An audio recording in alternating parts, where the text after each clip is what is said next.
Samantala, naka-alerto naman po ang DOH laban po sa bird flu. Bagamat wala pa pong kaso nito sa atin dito po sa Pilipinas. Para sa karagdagang detalye, may live report si Ian. Yes, Jiggy, nakabantay na nga rito sa NAIA ang mga tauhan ng NAIA at ang Bureau and Quarantine ng DOH upang hindi makalusot ang mga pasahero na lalagpas sa 36.5 degrees Celsius ang temperatura sa katawan.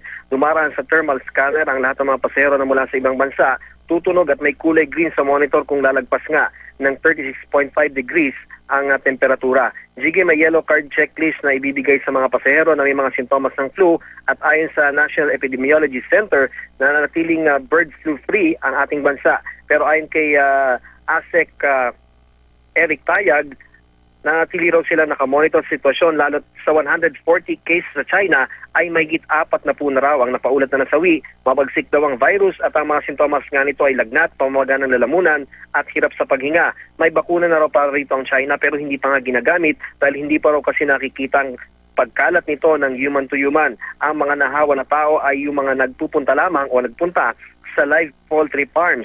At kalinisan sa paligid at katawan pa rin daw ang susi upang maiwasan ang nasabing sakit. Bagamat wala pa raw traces ng bird flu sa mga migratory birds, inoobserbahan na rin daw ng mga otoridad ang migratory birds na galing sa ibang bansa kasama na rin ang galing sa China. Chigi. Maraming salamat, Ian Cruz.